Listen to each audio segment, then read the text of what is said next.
देखिए, प्रयागराज में कुंभ को लेकर सुरक्षा व्यवस्था के तगड़े इंतजाम किए जा रहे हैं, लेकिन सबसे ज्यादा सुरक्षा जो है वो संगम तट पर है। जल बोट के साथ पुलिस तैनात है जो नई नई टेक्नोलॉजी से मुस्तैद है ताकि किसी को भी डूबने से बचाया जा सके। देखिए,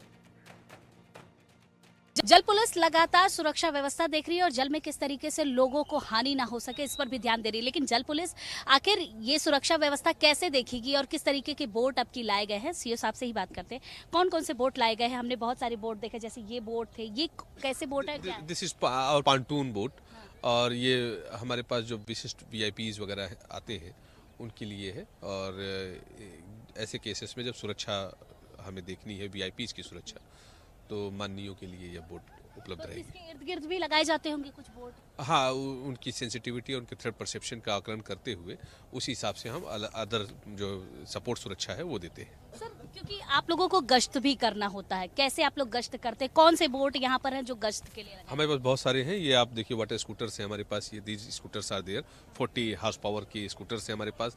ये हमारी रेस्क्यू बोट है, हमारी रेड वाली आप देख रहे हैं। This is more than 40 horsepower. तो इनमें सब में हाइड्रोलिक सिस्टम लगा हुआ है स्पीड प्रदान करने के लिए। इससे हम बहुत ही कम टाइम में, बहुत ही शॉर्ट टाइम में हम रिस्पांस करते हैं पोजीशन पे जहाँ पे हमें पहुँचना होता है गश्त के लिए या अदर कोई रिक्वायरमेंट होती है जब हमारी इमरजेंसी।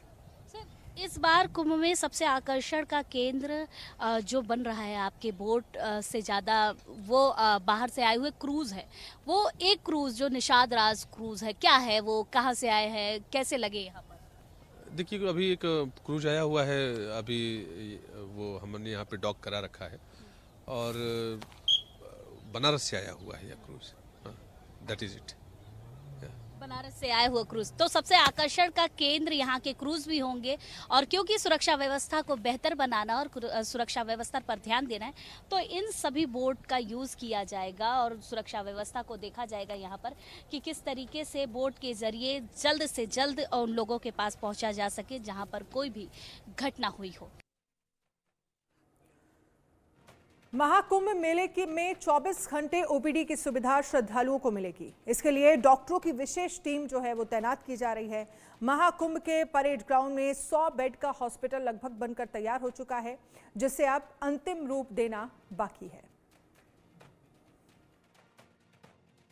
महाकुंभ में देश विदेश से आने वाले श्रद्धालुओं की देखभाल के लिए भी विशेष इंतजाम किए गए हैं। इस समय हम प्रयागराज में महाकुंभ में जहां पर हॉस्पिटल बनाए गए हैं वहां पर मौजूद है। ये हॉस्पिटल की सुविधा दी जाएगी, इमरजेंसी सुविधा दी जाएगी और किस तरीके से इस पूरे हॉस्पिटल का संचालन होगा, किस तरीके से यहाँ डॉक्टर मौजूद रहेंगे अगर कोई भी इमरजेंसी पड़ती है या किसी तरीके से किसी को चोट लगती है या कोई बड़ी इमरजेंसी पड़ती है तो उस स्थिति में इस हॉस्पिटल का यूज किया जाएगा और किस तरीके से इस पूरे हॉस्पिटल का संचालन चलेगा। हमारे साथ यहाँ के CMS है मनोज जी, कैसे संचालन होगा? एक बड़ा ब्रॉड हॉस्पिटल बनाया गया है। मैडम, ये 100 बेडेड हॉस्पिटल है जिसमें हमारे ये सामने आप देख रही हैं, ये OPD का ब्लॉक है। 2 हमारे OPD ब्लॉक बनाए गए हैं जिसमें सारे तरह की स्पेशलिटी की व्यवस्था है। सब तरह की व्यवस्था रहेगी। हम लोग कोशिश ये कर रहे हैं कि भीड़ ज़्यादा रहेगी, इसकी वजह से पहले हम लोग जनरल पेशेंट ज़्यादा की रस रहेगी तो जनरल पेशेंट डॉक्टरों द्वारा देखा जाएगा। इसके बाद सारी स्पेशलिटी की जो ज़रूरत होगी उनके स्पेशलिटी की सुविधा दी जाएगी। अभी से हमारे यहाँ 25 डॉक्टर अलॉट कर दिए गए हैं स्पेशलिस्ट और जनरल मरीजों के लिए। लेकिन कुंभ में क्योंकि लोगों को दिक्कतें होती ही होती है, इतनी संख्या में भीड़ आएगी, एक बड़ा हॉस्पिटल बनाया गया, क्या क्या और सुविधा है? चलिए चलते ये हमारी पहला OPD ब्लॉक है। इसके बाद ठीक पीछे सारे ब्लॉक में सारी नंबरिंग कर दी गई है, नाम में लिख दिया गया है। इसके बाद नेक्स्ट हमारा एक और ब्लॉक दिया गया है, OPD का ब्लॉक है जिसमें भी सारे डॉक्टर्स की बैठने की व्यवस्था है। साथ ही साथ हमारे जो एक्सरे की व्यवस्था ज़रूरत मरीजों को पड़ेगी वो एक्सरे रूम है, अल्ट्रासाउंड रूम है, ये सामने देख रहे हैं आप। ECG की ज़रूरत हो तो ECG रूम भी बनाया गया है। सारे स्पेशलिस्ट की तैनाती कर दी गई है और इनके टेक्नीशियन भी हमारे सब तैनात हो चुके हैं। आई के मरीज ज़्यादा रहते हैं चूँकि वृद्धावस्था में ज़्यादातर लोग मेला में आते हैं। आई की टेस्टिंग के लिए हमारे रूम बनाए गए हैं, साथ में इनके आमने सामने डॉक्टर की भी व्यवस्था कर दी गई है। इनकी तैनाती कर दी गई है। एक तरह से पूरा टेम्परेरी बनाया गया पूरा हॉस्पिटल। जी मैडम, जब तक कुंभ चलेगा तब तक ये टेम्परेरी बनाया गया है। अच्छा, और क्या क्या सुविधाएं हैं यहाँ पर? मैडम नेक्स्ट में अगर आप देखें तो यहीं इसी के लगा हमारा पैथोलॉजी लैब है। लैब संबंधित जितने भी हमारे जांच की सुविधा है, ज़रूरत है, वो सारे लैब हमारे 3 कमरे सिर्फ पैथोलॉजी के लिए बनाए गए हैं। तो महाकुंभ को लेकर किस तरह की व्यवस्थाएं की गई हैं ये हमने आपको दिखाया। अब जरा समझिए कि महाकुंभ में शाही स्नान का खासा महत्व होता है और इस बार महाकुंभ में 6 शाही स्नान होंगे। तारीख क्या होगी आपको ग्राफिक्स के जरिए एक बार बताते हैं कि कौन कौन सी तारीखों पर शाही स्नान, क्योंकि शाही स्नान एक बड़ी चुनौती भी होता है वहां पर प्रशासन के लिए, क्योंकि बड़ी संख्या में इस शाही स्नान में इकट्ठा होने के लिए, स्नान करने के लिए लोग जो है वो कुंभ पहुंचते हैं। अब जरा समझिए, पहला शाही स्नान जो है वो होगा 13 जनवरी 2025। महाकुंभ में 6 शाही स्नान है। पहला जो है वो 13 जनवरी 2025 को होगा। दूसरा जो शाही स्नान है वो 14 जनवरी 2025 को होगा। अब बात तीसरे शाही स्नान की कर लेते हैं। ये जो शाही स्नान है वो 29 जनवरी 2025 को होगा। मौनी अमावस्या पर 29 जनवरी 2025। मौनी अमावस्या बहुत महत्व होता है, मौन रहकर स्नान करते हैं साधु संत। अब बात करते हैं चौथे शाही स्नान की। 2 फरवरी 2025 बसंत पंचमी पर यह शाही स्नान होगा। 2 फरवरी के दिन बसंत पंचमी पड़ेगी और उसी दिन हम देखेंगे कि बड़ी संख्या में लोग जो है वो कुंभ पहुंचते हैं और यहाँ पर स्नान करते हैं। अब बात करेंगे 5वें शाही स्नान की। 12 फरवरी 2025 माघ पूर्णिमा पर शाही स्नान होगा। 12 फरवरी माघ पूर्णिमा का भी काफ़ी महत्व माना जाता है स्नान के लिए, तो ये भी शाही स्नान है। और 12 फरवरी और फिर जो आखिरी शाही स्नान है, छठा शाही स्नान, वो है 26 फरवरी 2025। ये महाशिवरात्रि पर होगा। तो 26 फरवरी 2025 महाशिवरात्रि को आखिरी शाही स्नान होगा। इस बार महाकुंभ को लेकर लोगों की राय क्या है? इस बार महाकुंभ में खास क्या होगा? महाकुंभ को लेकर लोग क्या सोच रहे हैं? संवाददाता आरजू सेठ के साथ एक रिपोर्ट देखिए। अगर बात करें तो महाकुंभ जिसका इंतजार हर किसी को रहता है, और इस बार जब प्रयागराज में हो रहा है, आप लोग कैसे देख रहे हैं इस महाकुंभ को? देखिए, ये हम लोगों के लिए बड़े सौभाग्य की बात है कि 12 साल में एक बार ये महाकुंभ आता है।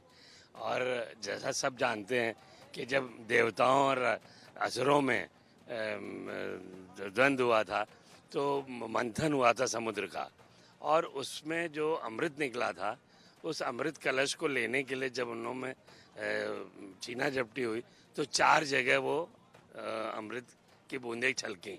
प्रयागराज, नासिक, उज्जैन और हरिद्वार। प्रयागराज उसमें मुख्य तीर्थों का राजा है। और 12 वर्ष बाद ये इसलिए होता है कि देवताओं और असुरों में 12 दिन तक का युद्ध चला था। तो देवताओं का एक दिन जो है मनुष्यों के 1 साल के बराबर होता है। और देखिए, प्रशासन ने कितना भव्य इंतजाम किया है, लगता है कि पूरा देवलोक उतर आया है। हर किसी को बेसब्री से इंतजार है कि कब 13 जनवरी आएगी और महाकुंभ की शुरुआत जो है वो प्रयागराज में होगी। वहीं हमारे साथ बातचीत करने के लिए अमित महाबोर जी भी मौजूद हैं, एस्ट्रोलॉजर हैं। सर, आप किस तरीके से देख रहे हैं इस बार का संजोग कितना अलग है और कैसे ये महाकुंभ और महाकुंभ से अलग है? देखिए, ऐसा है कि 12 वर्षों में जो होता है उसी को महाकुंभ कहा जाता है। पहले से कुंभ कहा जाता था, सरकार ने चेंज करके इसको महाकुंभ कर दिया। यहीं पे अर्धकुंभ होता है, 6 वर्षों में अर्धकुंभ होता है। जब वृषभ राशि में देवगुरु बृहस्पति आते हैं और मकर राशि में सूर्य का प्रभाव आता है, तब कुंभ प्रयागराज में होता है। इस बार 13 तारीख से ये पर्व शुरू होगा पौष पूर्णिमा के स्नान से, और 12 तारीख को 12 जनवरी को माघी पूर्णिमा पड़ेगी। वहाँ तक का 1 महीने का कल्पवास होगा और बाकी 13 जनवरी से लेकर 26 फरवरी तक का जो समय रहेगा उसमें मुख्य पर्व आएंगे। इसमें काफ़ी बदलाव आ रहे हैं। इस महाकुंभ की तैयारी को देख करके तो हम 1000 साल पीछे की सोचते हैं।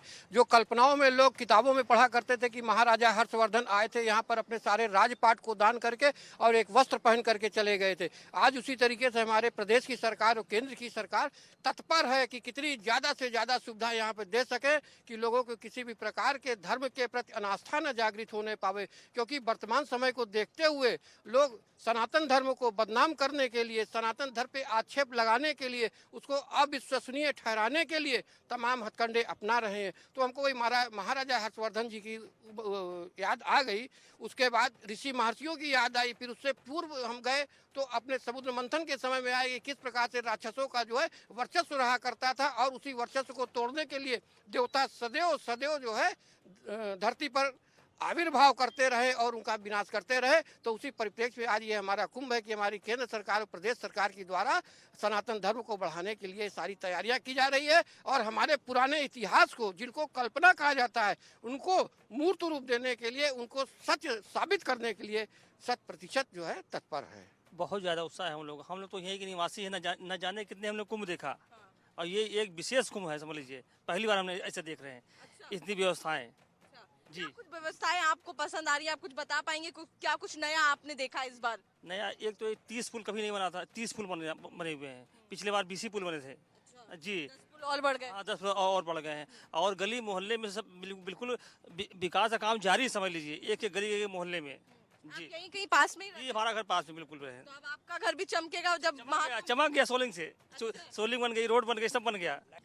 सबसे बड़ी चीज़ तो अब की ये दिखाई दे रही है कि जो गंगा जी का जो 2 पार्ट में बह जाती थी उसको अब की इन्होंने एक में कर दिया है। एक ही पार्ट में गंगा जी बहेंगी। उसको मैं यहाँ पे 53 साल हो गया मुझको इलाहाबाद में रहते हुए, प्रयागराज में रहते मुझे 53 साल हो गया। आज तक ये व्यवस्था मैंने नहीं देखी जो कि गंगा जी को उन्होंने मोड़ के एक धारा में डाल दिया। सफाई की बात करें तो सफाई पे कितना इस बार ध्यान दिया जा रहा है? तो अब की जो है वो इतनी जबरदस्त होनी है कि उसका वो लाइव हो जाना है, जो है वहाँ पे रहेगी मुख्यमंत्री के उसमें जो है वहाँ पे मॉनिटरिंग है। तो देखिए आरती भी भव्य हो जाती है। ये तस्वीरें आपको दिखाएंगे। अभी आरती जो है वो गंगा घाट पर यहाँ पे संगम पर हुई है, जहाँ पे मिलन होता है गंगा, यमुना और सरस्वती का। आप देख सकते हैं पंडित जी भी यहाँ पे लगातार गुनगुना रहे हैं और अगर आप देखेंगे तो लौ जो है, दीप जो है वो जल रहा है, शिवलिंग रखी हुई है सामने और प्रार्थना जो है लगातार भक्त यहाँ पर करते हैं। और अगर बात करें तो हर किसी में ये कहा जाता है जो भी प्रयागराज पहुँचता है, जो भी संगम में पहुँचता है, उसके जितने भी पाप होते हैं वो धुल जाते हैं और उनकी सभी मनोकामनाएं जो है वो पूर्ण होती है। और इसी ख्वाहिश के साथ दूर दूर से जो डिवोटीज हैं, जो प्रार्थना करने वाले लोग हैं, वो प्रयागराज पहुंचते हैं, वो संगम नगरी पहुंचते हैं और अपनी मनोकामनाएं शिव जी के आगे रखते हैं और उनकी सभी मनोकामनाएं पूरी होती हैं। फिलहाल आपको बता दें अब कुछ ही दिन महाकुंभ में रह गए हैं, जिसको लेकर हर किसी में उमंग है, हर किसी में उत्साह है, क्योंकि वो भी इस महाकुंभ का साक्षी बनना चाहते हैं। कैमरा पर्सन हिमांशु नेगी के साथ मैं आरजू सेठ, इंडिया न्यूज, प्रयागराज। तो प्रयागराज महाकुंभ की तैयारियां जहां चल रही हैं, वहीं प्रयागराज महाकुंभ में 6 कॉरिडोर बनाए जा रहे हैं। इस कॉरिडोर में हनुमान जी के प्रतीक चिन्ह को भी रखा जाएगा। संवाददाता वर्षा शाही की स्पेशल रिपोर्ट देखिए। प्रयागराज में महाकुंभ की तैयारी तो हो रही है, लेकिन प्रयागराज में सभी मंदिरों को भी अलग स्वरूप दिया जा रहा है। प्रयागराज में लगभग 6 कॉरिडोर बनाए जा रहे हैं। इस 6 कॉरिडोर में तैयारियां लगातार चल रही हैं और अंतिम स्वरूप भी ले रही हैं। जिस तरीके से लेटे हुए हनुमान जी का ये भव्य कॉरिडोर बनाया जा रहा है, इस कॉरिडोर की तैयारी चल रही है। ये कॉरिडोर महाकुंभ जब शुरू होगा तब तक ये कॉरिडोर पूरा हो चुका होगा। 6 कॉरिडोर में से एक सबसे बड़ा कॉरिडोर ये लेटे हुए हनुमान जी का है। इस लेटे हुए हनुमान जी के मंदिर पर ये भव्य कॉरिडोर बनाया जा रहा है। इस कॉरिडोर में भगवान जी की मूर्ति के साथ साथ कई चीज़ें स्थापित की जाएंगी। इस कॉरिडोर की खूबसूरती को भव्य तरीके से बनाया जा रहा है, क्योंकि कॉरिडोर लेटे हुए हनुमान जी का है और लेटे हुए हनुमान जी की प्रतीक चिन्ह भी यहाँ पर स्थापित की जाएगी। और जिस तरीके से लेटे हुए हनुमान जी का महत्व है उसको भी यहाँ पर स्थापित किया जाएगा। एक भव्य कॉरिडोर बनाने की तैयारी प्रशासन की तरफ से चल रही है। लगातार मुख्यमंत्री योगी आदित्यनाथ इन सब चीज़ों का सर्वेक्षण भी कर रहा है। जिस तरीके से 6 कॉरिडोर की लगातार तैयारी हो रही है वो महाकुंभ को देखते हुए किया जा रहा है कि महाकुंभ को भव्य और दिव्य बनाया जा सके और इस भव्य और दिव्य महाकुंभ में आने वाले दर्शनार्थी श्रद्धालु इन कॉरिडोर को भी देख सके कि आखिर किस तरीके से तीर्थों के राजा महाप्रयागराज में किस तरीके से ये कॉरिडोर बने हुए हैं। इस कॉरिडोर में क्या क्या मुख्यतः चीज़ें रहेंगी और किस तरीके से इस कॉरिडोर का निर्माण होगा, इस सब चीज़ों की तैयारी लगातार चल रही है। और लेटे हुए हनुमान जी का ये मंदिर है और मंदिर के चारों तरफ से इस कॉरिडोर को बनाया जा रहा है। इस कॉरिडोर में सारी व्यवस्था भी की जाएगी और कॉरिडोर को भव्य और दिव्य रूप आपको महाकुंभ में ही देखने को मिलेगा। अखिल भारतीय अखाड़ा परिषद के नए अध्यक्ष महंत रविंद्र पुरी ने योगी सरकार की तैयारियों पर संतोष जाहिर किया और कहा कि महाकुंभ में साधुओं को किसी तरह की कोई दिक्कत नहीं होगी।